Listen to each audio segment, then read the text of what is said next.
बीते दिन शुक्रवार को हायाघाट प्रखंड क्षेत्र के चंदनपट्टी अवस्थित यामाहा शोरूम के मैनेजर की शोरूम में ही हत्या कर दी गई थी। एपीएम थाना की पुलिस ने 24 घंटा के अंदर इस मामले का उद्भेदन करते हुए हत्यारोपी सोनू कुमार पासवान को गिरफ्तार कर लिया। इस हत्याकांड से पूरे इलाके में सनसनी फैल गई, क्योंकि हत्या जिस तरीके से की गई है वो काफ़ी दर्दनाक था। सॉकर से सर पर 6 बार वार किया गया और उसके बाद भी संतुष्टि न होने पर कैंची से 12 बार गले पर वार किया गया। और सबसे खास बात यह है, जो हत्यारोपी सोनू कुमार पासवान मृतक का ही स्कूटी मोबाइल लेकर फरार हो गया। पुलिस ने तत्परता दिखाते हुए हत्यारोपी सोनू कुमार पासवान को बिशनपुर थाना क्षेत्र के मोहम्मदपुर गांव अवस्थित उसके मौसी के घर से गिरफ्तार कर लिया और हत्या में प्रयुक्त हथियार भी बरामद कर लिया गया। साथ ही स्कूटी, मोबाइल और चाबी भी बरामद कर ली गई है। इस बारे में जानकारी देते हुए सदर एसडीपीओ राजीव कुमार ने बताया, जो इस मामले का उद्भेदन कर लिया गया है और त्वरित कार्रवाई करते हुए हत्यारोपी पर जल्द से जल्द कोर्ट में पेश करते हुए उस पर कानूनी कार्रवाई करते हुए उसको सज़ा दिलाई जाएगी।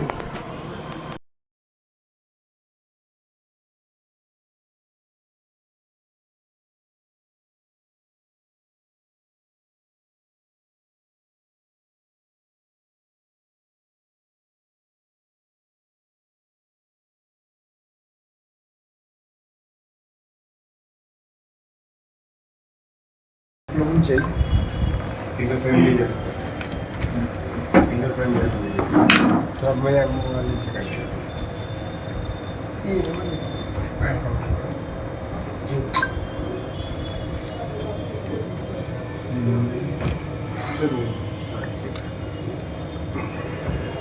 सर प्रेस वार्ता बुलाए हैं सर, बताएं क्या जानकारी प्राप्त हुई है। जैसा कि आप लोगों को सूचना है कि कल एपीएम थाना क्षेत्र में चंदनपट्टी के नज़दीक यामाहा के शोरूम में एक व्यक्ति पर हमला हुआ और उनकी वहीं पे मृत्यु हो गई। उस संबंध में जो है कि हम लोग पुलिस वहाँ तुरंत पहुँची। छानबीन के क्रम में जो तथ्य सामने आए वो ऐसे थे कि वहाँ पे यामाहा शोरूम में जो एज ए मैनेजर जो काम कर रहे थे फैज़ अहमद साहब, और वहीं पे पहले एक और व्यक्ति जिसका नाम सोनू पासवान है वो काम करते थे। आपस में इन दोनों की अनबन थी। जो यामाहा के शोरूम के जो मालिक थे उन्होंने ये सोनू पासवान को किसी कारणवश मैनेजर साहब के कहने पे उनको बाहर निकाला। इस चीज़ से वो लड़का जो है खुन्नस खाए हुए था। उसके अलावा और भी कुछ आपसी लोग का विवाद था, जिस कारण से वो जान पहचान का था। एजेंसी में गया तो इन्होंने भी नहीं रोका उसे, तो वहाँ पे मोटरसाइकिल का जो शॉकर होता है उसको लेके उसने एकाएक उन पर हमला कर दिया। हमला जो है कि अचानक और बहुत ही ज़ोरदार था, जिससे 1-2-3 प्रहार पे उनकी मृत्यु वहीं हो गई। फिर वो वहाँ से भाग गया, उन्हीं की स्कूटी लेके वो वहाँ से भागा था। फिर हम लोगों ने पुलिस ने त्वरित एक टीम का गठन किया गया, डीआईओ, थाना एपीएम और अन्य लोगों के साथ मिलकर छापेमारी शुरू की गई और जो अभियुक्त है उसको पकड़ लिया गया है। जो उनकी स्कूटी थी वही बरामद कर ली गई है।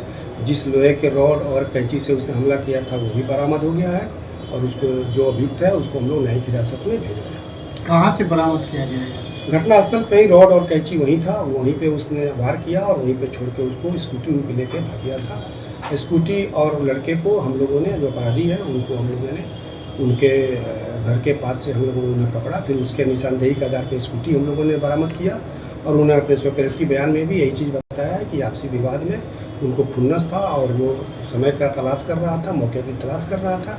जैसे ही उसको मौका मिला और जो भी हाथ में उसको मिले हथियार, उससे उन पर उन्होंने हमला किया, जिससे उनकी मृत्यु हो गई। वहाँ कैसे पहुँचा थे? वो वहाँ पहले से भी काम करते थे और आना जाना रहता था। कुछ पैसे को भी लेन देन थी उनकी, तो इसलिए जो ये फैज साहब थे उन्होंने रोका भी नहीं होगा और वहाँ जाके वो काम भी करता था।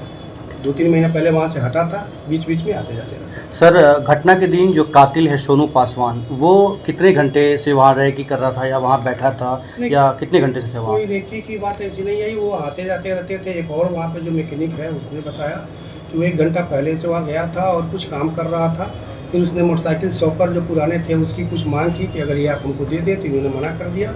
लेकिन उसको खुन्नस पहले से थी। उसने जो अपने स्वीकृति बयान में बताया है, स्वीकार किया है कि खुन्नस पहले से था, उसको गुस्सा था और जैसे ही उसके हाथ में वो शॉकर मिला उसने उससे उन पर हमला कर दिया, जिससे उनकी मृत्यु हो गई। तमाम घटना सीसीटीवी में कैद हो गया है सर, क्या कुछ लग रहा है देखने से, किस तरह से काफ़ी बेरहमी से घटना को अंजाम दिया? बिल्कुल, ये जो घटना को अंजाम दिया गया है वो अमानवीय है। ये समाज के लिए एक सोचने का विषय वस्तु है कि लोगों के मन में इतने आक्रोश कैसे रहते हैं एक दूसरे के लिए। लेकिन घटना का कारण वही है और सीसीटीवी में भी नज़र जो आया और घटना का कारण जो उसने बताया या एजेंसी के मालिक और जो कर्मी थे आसपास के लोगों ने, तो सीसीटीवी में भी वही चीज़ें नज़र आई हैं जो घटना का कारण बताया जा रहा है। पूछताछ में कुछ ऐसा बताया जिस तरह का क्रोध झलक रहा है सीसीटीवी में? उस वक्त वो बताया कि मैं बहुत गुस्से में था और पहले से ही उसका मानसिकता बनी हुई थी कि मैं इनके ऊपर हमला करूंगा और इनको मैं मार डालूंगा। आपराधिक इतिहास भी है कुछ इसका? अभी तक हम लोग उसको अनुसंधान कर रहे हैं, ऐसा कुछ अभी सामने नहीं आया है। जैसे आएगा आप लोग को सुनेंगे। घटना के समय कोई और स्टाफ भी थे वहाँ पे? घटना के समय एक और मैकेनिक था जो काम कर रहा था, उसी ने 1 डायल पे फ़ोन भी किया, अगल बगल के लोगों को बताया, जिसपे लोग दौड़ के आए। तब तक जो मृतक है उनकी स्कूटी को लेके अपराधी भाग चुका है। लड़का नशे में भी था सर? नहीं, अभी तक नशे की संपुष्टि नहीं हुई है, बाकी हम लोग जाँच कर रहे हैं। इस घटना में और कोई भी शामिल है तो? अभी तक तो ऐसा कोई नाम नहीं आया है। जो सीसीटीवी में नजर आया वो ही आया है और मुख्य अपराधी यही है और ये पकड़े जा चुके हैं। इनको न्यायिक हिरासत में भेजा जा रहा है। शोरूम में किस पोस्ट पे था, मैकेनिक था या फिर और क्या? अभी ये किसी पोस्ट पे काम नहीं कर रहे थे, पहले काम कर रहे थे, वहाँ से निकाल दिए गए।